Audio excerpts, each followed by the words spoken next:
Hello friends, आपका हमारे YouTube channel study HB में आपका स्वागत है। मैं प्रशांत, रेलवे में पहले से ही सिलेक्टेड हूँ और मैं ये बताना चाहता था कि आपको कैसे पढ़ना है और क्या स्ट्रेटजी रखनी है।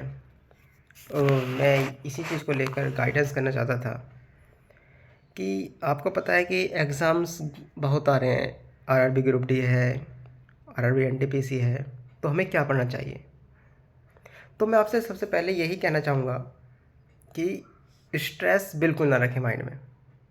अगर आप स्ट्रेस लेके पढ़ेंगे तो पढ़ाई आपकी ज़ीरो है। बिल्कुल कूल माइंड होकर पढ़ना है, बट कंसिस्टेंसी मोस्ट इम्पोर्टेंट है। कंसिस्टेंसी जारी रखनी चाहिए, कंसिस्टेंसी के साथ पढ़ना चाहिए। अगर आप कंसिस्टेंसी के साथ पढ़ रहे हैं तो आप अपने गोल को अचीव कर सकते हैं। कंसिस्टेंसी नहीं है तो कुछ नहीं हो सकता, क्योंकि आप रेगुलर थोड़ा पढ़ रहे हैं पर रेगुलर है तो ठीक है।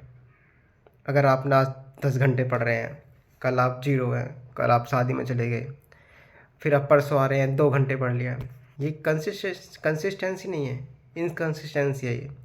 अगर एग्ज़ाम क्लियर करना है तो कंसिस्टेंसी बहुत ज़रूरी है। और बाकी कैसे पढ़ना है, क्या पढ़ना है, मेरी लाइफ में क्या रहा जो मैं यहाँ तक पहुँचा, उस चीज़ को मैं आपके साथ शेयर करता हूँ अभी। और बस मेरी यही रिक्वेस्ट है कि विदाउट स्ट्रेस पढ़ें। तो मैं अब आता हूँ आपको क्या पढ़ना चाहिए। अगर आप बिगिनर्स हैं, देखिए बिगिनर्स के लिए और प्रिपेयर्ड जो हैं पहले से ही, उनके लिए अलग अलग स्ट्रेटजी है। बिगिनर्स के लिए मैं यही बताना चाहूँगा, सबसे पहले आप अगर बिगिनर्स हैं तो कोई कोर्स ख़रीद लीजिए। रेलवे के बहुत कोर्सेज़ हैं, जो आपको अच्छा लगे जिस टीचर का, आप वो ख़रीद लीजिए। मैं किसी का मैं परेशान नहीं कर रहा, किसी को वही बोल रहा कि हाँ भाई इनका लीजिए, मुझे किसी से कमीशन तो नहीं मिल रहा है।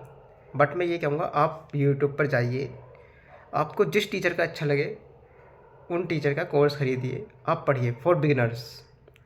और जब आपका सिलेबस कंप्लीट हो जाए, सिलेबस कंप्लीट होने के बाद आपको क्या करना है, आपको मॉक टेस्ट बहुत ज़रूरी लगाना है। अगर आपको किसी भी एग्ज़ाम को क्लियर करना है तो उस एग्ज़ाम के मॉक टेस्ट बहुत ज़रूरी हैं। Mock test and previous year question, क्योंकि प्रीवियस ईयर क्वेश्चन से पता चलता है कि पहले क्या क्या क्वेश्चन आए थे, कैसे आए थे, तो वो बहुत ज़रूरी है।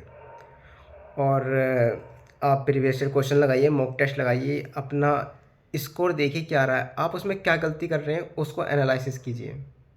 क्योंकि मेरा यहाँ तक पहुँचना, जो मैंने रेलवे की जॉब ली है, मेरा क्या था, मैं कभी स्ट्रेस नहीं लेता था, बस ये था कि मैं कंसिस्टेंसी से पढ़ता था।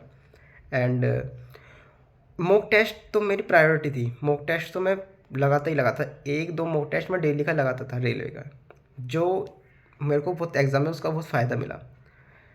एंड जीके तैयार करने के लिए, एग्ज़ाम आप सिलेबस तो कंप्लीट कर ही रहे हैं, साथ में जीके तैयार करने के लिए आप ल्यूशन भी पढ़ सकते हैं। स्टैटिक्स की कोई बुक ले लीजिए, और एसपीडी की आती है साइंस की बुक, उसे कर लीजिए, अच्छी बुक है, उससे भी बहुत फ़ायदा मिलता है। एनसीईआरटी पढ़िए, 9th-10th की एनसीईआरटी बहुत इंपॉर्टेंट है भाई। इस चीज़ को लिख के ले लिए, 9th-10th की एनसीईआरटी बहुत इंपॉर्टेंट है, उसको ज़रूर कर लेना।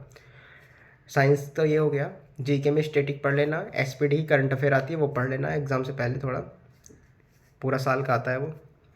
और मैथ के लिए अगर आप कोर्स ले रहे हैं बिगिनर्स के लिए, तो कोर्स है, उस मैथ को उसमें से करते रहिए और प्रैक्टिस करते रहिए बुक से। गगन प्रताप सर की बुक्स हैं और आदित्य रंजन सर की बुक्स हैं रेलवे की। आपको जो टीचर का अच्छा लगता है आप उसकी टीचर की बुक ले लिए, प्रैक्टिस करते रहिए।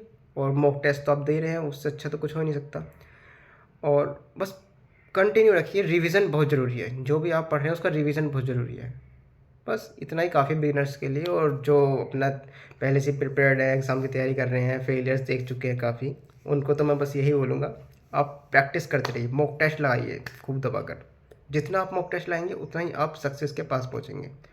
और साइंस को पढ़ते रहिए, एंड 9th-10th एनसीईआरटी बहुत ज़रूरी है, ग्रुप डी में बहुत साइंस बहुत पूछता है। और स्टडी जी के पढ़ते रहिए। और बस ये practice makes a man perfect. Practice, mock test बहुत ज़रूरी है भाई लाइफ में, क्योंकि मैं जो आपके सामने बैठा हूँ ये मॉक टेस्ट का ही रिज़ल्ट है, आप ये सोच सकते हैं। ठीक है, थैंक यू।